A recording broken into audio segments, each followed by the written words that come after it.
Hello बच्चों। Hello sir. सब बढ़िया? Yes sir. चलो आज हम लोग आप लोगों के लिए नया चैप्टर लाए हैं। चैप्टर नाम है माइक्रो ऑर्गेनिज्म। चैप्टर का क्या नाम है? Micro organism. ये आपके बुक का सेकंड चैप्टर है। हमने पहले चैप्टर जो है बहुत अच्छा से क्लियर करके पढ़ लिए हैं, है ना? I hope have you cleared about the micro organism and crop production and management. चलो आज हम लोग माइक्रो ऑर्गेनिज्म के बारे में पढ़ेंगे। सबसे पहले बच्चा हम जानेंगे, इस चैप्टर को पढ़ने से पहले कुछ इंट्रोडक्शन जानेंगे माइक्रो ऑर्गेनिज्म के बारे में कि माइक्रो ऑर्गेनिज्म होता क्या है। ठीक है, माइक्रो ऑर्गेनिज्म ये दो वर्ड से मिलकर बना है। कितना वर्ड से है? दो वर्ड से मिलकर बना होता है। माइक्रो प्लस क्या? ऑर्गेनिज्म। इसमें जो माइक्रो है इसका माना होता है very smaller size, very smaller size. और ऑर्गेनिज्म मतलब लिविंग थिंग्स। ऑर्गेनिज्म मतलब लिविंग, यानी ऐसा लिविंग थिंग्स जो बहुत ही छोटा होता है, बहुत ही छोटा होता है, जिसको हम लोग नेकेड आई से देख नहीं सकते हैं। उस माइक्रो ऑर्गेनिज्म के बारे में, उस लिविंग थिंग के बारे में हमको इस चैप्टर में पढ़ना है। और उससे क्या हमें बेनिफिट है, उससे हमें क्या हार्मफुल है, सब पूरा एक एक करके हम उसका डिस्कस करेंगे। तो सबसे पहले हम माइक्रो ऑर्गेनिज्म के बारे में कुछ जानेंगे। पहला डिफिनेशन जानते हैं कि माइक्रो ऑर्गेनिज्म होता क्या है। इसमें लिखा हुआ है the organism, those organisms which can not seen with the naked eyes called the micro organism. यानी जिसको हम खुली आंखों से देख नहीं सकते हैं उसे ही माइक्रो ऑर्गेनिज्म कहते हैं। ठीक है, अब एक टर्म है इसमें माइक्रोबायोलॉजी। क्या है? माइक्रोबायोलॉजी। माइक्रोबायोलॉजी किसे कहेंगे बाबू? The study of the microorganism is called the microbiology. Microbiology के माइक्रोऑर्गेनिज्म के बारे में जो स्टडी किया जाता है उसी स्टडी को ही हम क्या बोलते हैं? माइक्रोबायोलॉजी कहते हैं। ठीक है, और जो स्टडी करता है उसको माइक्रोबायोलॉजिस्ट कहेंगे। ठीक है, तो इसमें एक टर्म है क्या? माइक्रोबायोलॉजिस्ट, यानी जो साइंटिस्ट माइक्रो ऑर्गेनिज्म के बारे में स्टडी करते हैं उसको क्या बोलेंगे? माइक्रोबायोलॉजिस्ट कहेंगे। ठीक, तो माइक्रो ऑर्गेनिज्म का डेफिनेशन हमने समझ गया कि माइक्रो ऑर्गेनिज्म होता क्या है। माइक्रो ऑर्गेनिज्म जो है किस ब्रांच में हम लोग पढ़ते हैं, उसका पार्ट कौन है, कौन स्टडी करते हैं, इसके बारे में हमने जान लिया। उसके बाद हमें समझना है माइक्रो ऑर्गेनिज्म के हैबिटेट के बारे में और माइक्रो ऑर्गेनिज्म के कैरेक्टरिस्टिक्स के बारे में पढ़ना है। ठीक है, तो माइक्रो ऑर्गेनिज्म बाबू हैबिटेट के बारे में पढ़ना है। हैबिटेट में क्या पढ़ना है कि ये माइक्रो ऑर्गेनिज्म जो है वो कहाँ पे पाया जाता है, कहाँ पे पाया जाता है। तो माइक्रो ऑर्गेनिज्म एक ऐसा ऑर्गेनिज्म होता है बाबू जो हर जगह पाई जाती है, जो हर जगह पाई जाती है।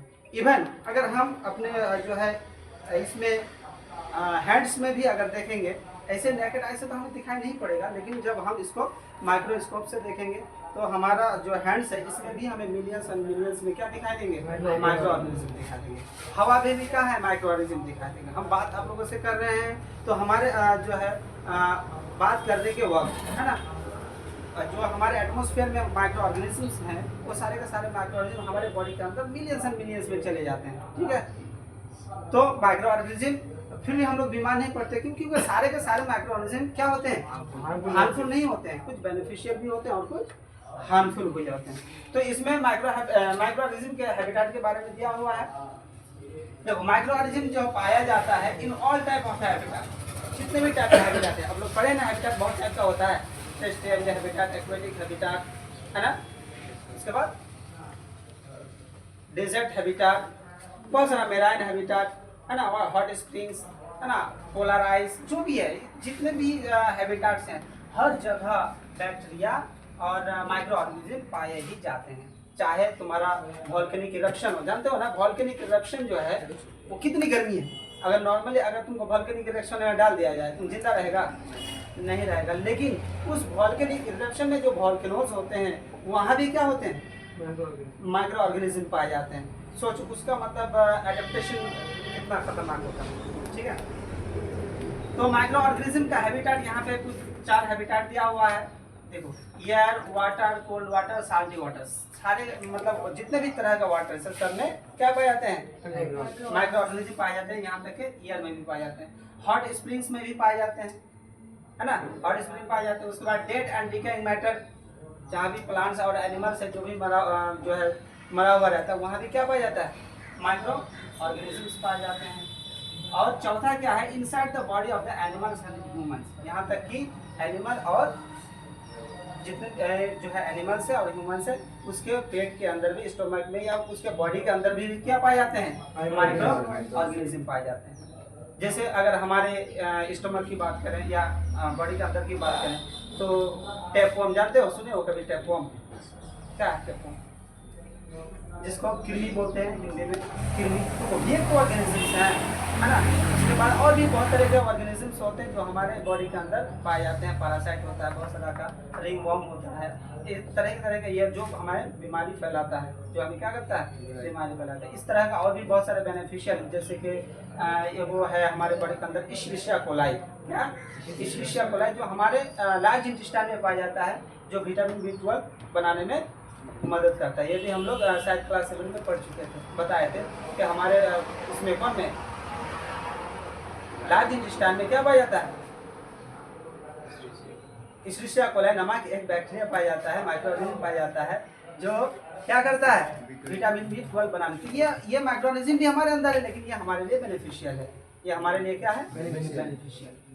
चलो, तो हमने हैबिटेट के बारे में पढ़ लिया। उसके बाद हम जानते हैं माइक्रोऑर्गेनिज्म के कुछ कैरेक्टरिस्टिक्स के बारे में। माइक्रोऑर्गेनिज्म के क्या क्या कैरेक्टरिस्टिक्स हैं, इसमें पहला पॉइंट देखो बाबू, माइक्रोऑर्गेनिज्म में भी यूनिसेलुलर और मल्टीसेलुलर। माइक्रोऑर्गेनिज्म क्या हो सकता है, एक सेल का भी बना हो सकता है और बहुत सारे सेल का भी बना हुआ हो सकता है, ठीक है। एक सेल मतलब सिंगल सेल होगा और उसमें क्या होगा, न्यूक्लियस होगा, क्या होगा, न्यूक्लियस होगा। लेकिन गौर करने वाली बात है ना, इसमें इस सिंगल सेल में, यूनिसेलुलर में, यानी कि जो माइक्रोऑर्गेनिज्म है उसका जो यूनिसेलुलर होगा, उसका जो न्यूक्लियस होगा वो वेल डिफाइंड न्यूक्लियस नहीं होगा, वो वेल डिफाइंड न्यूक्लियस नहीं होगा। क्या नहीं होगा, वेल डिफाइंड न्यूक्लियस नहीं होगा, ठीक है। लेकिन बाकी और भी जो मल्टीसेलुलर ऑर्गेनिज्म है उसमें वेल डिफाइंड न्यूक्लियस होगा। अब वेल डिफाइंड न्यूक्लियस क्वेश्चन आ सकता है कि वेल डिफाइंड न्यूक्लियस किसे कहते हैं, तो वेल डिफाइंड न्यूक्लियस उसे कहेंगे बाबू जिस न्यूक्लियस के वो जो है मेम्ब्रेन ना हो, जिसमें जिस न्यूक्लियस का क्या ना हो, न्यूक्लियर मेम्ब्रेन ना हो, उस न्यूक्लियस को हम क्या कहेंगे, वेल डिफाइंड न्यूक्लियस कहेंगे, नहीं कहेंगे, वेल डिफाइंड न्यूक्लियस नहीं कहेंगे, है ना। चलो, उसके बाद दूसरा पॉइंट में कह रहा है some microorganism are parasite and some are the free living. कुछ माइक्रोऑर्गेनिज्म जो होते हैं ये पैरासाइट्स होते हैं और कुछ माइक्रोऑर्गेनिज्म क्या होते हैं, फ्री लिविंग होते हैं। अब पैरासाइट कहने का अर्थ क्या है, हम लोग पढ़ चुके हैं न्यूट्रिशन में पढ़ लिया ना, हेटेरोट्रॉफिक न्यूट्रिशन में एक मोड ऑफ न्यूट्रिशन क्या था, पैरासिटिक न्यूट्रिशन। पैरासिटिक न्यूट्रिशन में क्या होता है कि those organisms which get the food from the other organisms, है ना।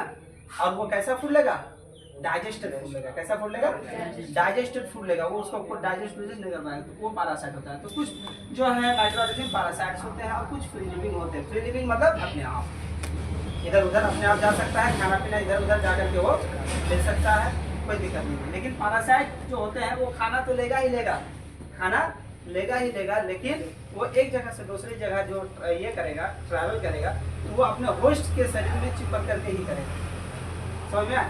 हाँ, तो ऐसा हो सकता है। उसके बाद एक कैरेक्टरिस्टिक क्या है कि जो माइक्रोऑर्गेनिज्म है वो सिस्ट का फॉर्मेशन करता है। क्या करता है, सिस्ट का फॉर्मेशन करता है।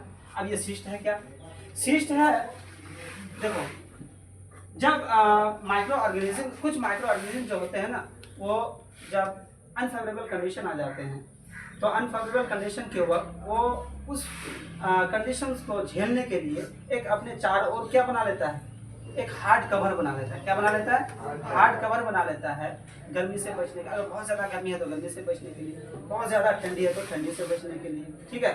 तो इससे बचने के लिए अपने चारों ओर एक कवर बना लेता है, जिस कवर को ही हम क्या बोलते हैं, सिस्ट बोलते हैं। क्या बोलते हैं, सिस्ट बोलते हैं, जो उसको मदद करता है exist in the unfavourable condition, यानी जो उसके लिए फेवर कंडीशन ना हो, बहुत ज़्यादा गर्मी हो या बहुत ज़्यादा ठंडी हो, तो उस कंडीशन में उसको जीने के लिए, सर्वाइव करने के लिए, है ना, वो अपने चारों ओर क्या बना लेता है, एक हार्ड आउटर कवर बना लेता है, जिसे हम क्या बोलते हैं, सिस्ट। ठीक है, तो ये भी एक कैरेक्टरिस्टिक्स हो गया।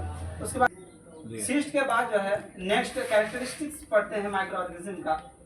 सम micro organism are helpful to us and some the harmful, यानी कुछ माइक्रो ऑर्गेनिज्म जो है हमारे लिए लाभदायक भी हैं और कुछ नुकसानदेह भी हैं। ठीक है, हाँ, अब कौन सा लाभदायक है कौन सा नुकसानदेह है वो हम फिर आगे चर्चा करेंगे डिटेल बाय डिटेल नाम के साथ। अभी नेक्स्ट कैरेक्टरिस्टिक्स देखिए, micro organism are found in the everywhere.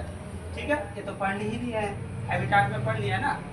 Micro organism पाया जाता है हर जगह, चाहे कोई सा भी हैबिटाट हो। ये भी एक उसकी कैरेक्टरिस्टिक्स है कि माइक्रो ऑर्गेनिज्म जो है लैंड से लेकर के वाटर या एयर या जो है हॉट स्प्रिंग्स वोल्केनोस कहीं भी जो है माइक्रो ऑर्गेनिज्म पाया जाता है। चलो अब आते हैं माइक्रो ऑर्गेनिज्म के बारे में हम चर्चा कर लिए। माइक्रो ऑर्गेनिज्म का डिफिनेशन से लेकर के माइक्रो ऑर्गेनिज्म के कैरेक्टरिस्टिक्स, हैबिटाट्स ये सब पढ़ लिए। अब आते हैं माइक्रो ऑर्गेनिज्म का टाइप्स। हमारे धरती पर कितने तरह का कितने टाइप्स का माइक्रो ऑर्गेनिज्म्स पाया जाता है। तो माइक्रो ऑर्गेनिज्म जो होता है मेनली 5 टाइप्स का पाया जाता है। कितना टाइप्स का? 5 टाइप्स का पाया जाता है। पहला बैक्टीरिया, दूसरा एल्गी, तीसरा प्रोटोजोआ और चौथा फंजाई और पांचवा क्या है? वायरस। इसमें जो ब्रैकेट्स में तुम्हें देख रहा है ये सिंगुलर वर्ड्स है। ठीक है, इसको ये प्लूरल है और ये सिंगुलर वर्ड है। ये सिंगुलर है ये प्लूरल। ठीक है, ये समझ जाना, सबका वही है लिखा हुआ है। अब आते हैं सबसे पहले हम कौन सा टाइप्स के बारे में चर्चा करेंगे? बैक्टीरिया के बारे में चर्चा करेंगे। ठीक है, बैक्टीरिया किसे कहेंगे? बैक्टीरिया एक ऐसा माइक्रो ऑर्गेनिज्म है बाबू, दिस आर वेरी स्मॉल, जो क्या होता है बहुत ही स्मॉल होते हैं। सिंगल सेल माइक्रो ऑर्गेनिज्म, ये क्या होता है एक ही सेल के बने हुए होते हैं, यूनिसेलुलर होते हैं। This have the cell wall, ये जो है अपने चारों सेल के चारों ओर में क्या होता है एक वॉल बनाता है जिसे हम क्या बोलते हैं? सेल वॉल बोलते हैं। ठीक, लेकिन इसमें ऑर्गेनाइज्ड न्यूक्लियस नहीं होते, इसमें ऑर्गेनाइज्ड न्यूक्लियस नहीं होते। अभी ये बताए ऑर्गेनाइज्ड न्यूक्लियस कहने का अर्थ क्या है कि न्यूक्लियर मेम्ब्रेन नहीं होगा। क्या नहीं होगा? न्यूक्लियर मेम्ब्रेन नहीं होगा। अब ये न्यूक्लियर मेम्ब्रेन क्या है? जब हम चैप्टर सेल स्टार्ट करेंगे तो उसमें फिर हर एक जो है चीज हम डिस्कस करेंगे सेल का स्ट्रक्चर। ठीक है, सेल का स्ट्रक्चर को डिस्कस करेंगे, सेल क्या क्या चीज से मिलकर बना होता है ना, सब चीज डिस्कस करेंगे। अभी इतना समझो कि ऑर्गेनाइज्ड न्यूक्लियस का अर्थ क्या है। ऑर्गेनाइज्ड न्यूक्लियस का अर्थ होता है जिसमें क्या हो? न्यूक्लियस मेम्ब्रेन हो, न्यूक्लियर मेम्ब्रेन हो। और ऑर्गेनाइज्ड न्यूक्लियस नहीं होना इसका मतलब न्यूक्लियर मेम्ब्रेन नहीं होगा। अब आते हैं तीसरा कैरेक्टरिस्टिक बैक्टीरिया का, this are larger than the virus. ये क्या होता है? वायरस से थोड़ा बड़ा होता है। उसके बाद ये एक्टिविटी में ऑब्जर्व किया गया है, यानी 1 ग्राम गार्डन सॉइल को माइक्रोस्कोप से जब उसको देखा गया तो उसमें पाया गया कितना? मोटा मोटी 2.5 × 10⁹ बैक्टीरिया पाया। कितना बैक्टीरिया? यानी तुम अगर अपने गार्डन सॉइल से 1 ग्राम गार्डन सॉइल को उठा करके लाओ और उसको माइक्रोस्कोप से अगर देखोगे है ना, तो माइक्रोस्कोप से देखने के बाद तुम्हें क्या नजर आएगा? कितना सारा अप्रोक्सीमेटली बैक्टीरिया नजर आएगा। सोचो बैक्टीरिया का पॉपुलेशन कितना होता है और बैक्टीरिया कहाँ कहाँ पाया जाता है। ठीक है, और बैक्टीरिया जो होता है ये हर जगह पाया जाता है, इवन इनसाइड आवर बॉडी, हमारे बॉडी में भी पाया जाता है। चलो अब बैक्टीरिया का टाइप्स के बारे में पढ़ेंगे। बैक्टीरिया के टाइप्स के बारे में पढ़ेंगे। बैक्टीरिया कितना टाइप्स का होता है? तो बैक्टीरिया जो होता है ये 4 टाइप्स के होते हैं on the basis of shape. इसका शेप के आधार पर बैक्टीरिया को कितना भागों में बांटा गया? 4 टाइप्स में बांटा गया। पहला टाइप क्या है? Bacillus. Second type cocci. Third क्या है? Spirillum. And fourth one is the vibrio.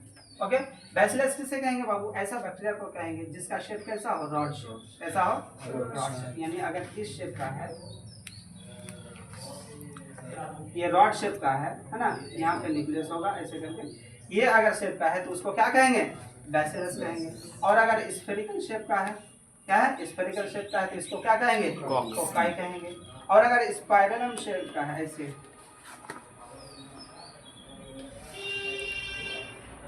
इस तरह शेप का है तो उसको क्या कहेंगे? स्पिरुलिनम कहेंगे। ठीक है, और विब्रियो अगर कॉमा शेप का है, कॉमा ऐसे करके कुछ कॉमा शेप का भी होता है, कुछ कॉमा शेप का अगर है तो उसे हम क्या कहेंगे, विब्रियो। विब्रियो का मतलब ही कॉमा, ठीक है। स्पाइरलम, स्पिरिलम कहने का अर्थ ही स्पाइरल। कोकाई, कोकाई टर्म आता है स्फेरिकल जो है शेप के लिए, और बैसिलस टर्म आता है किसके लिए, रॉड शेप के लिए। तो इस शेप के आधार पर फिर बैक्टीरिया को 4 भागों में बांटा गया, ठीक है। अभी तुमको उतना जानना नहीं है। इसका एग्जांपल रॉड शेप कौन कौन सा होता है ना, स्फेरिकल कौन कौन सा होता है, स्फेरिकल खाली तुम्हें अभी क्या है ना टाइप्स जानना होता है, ठीक है।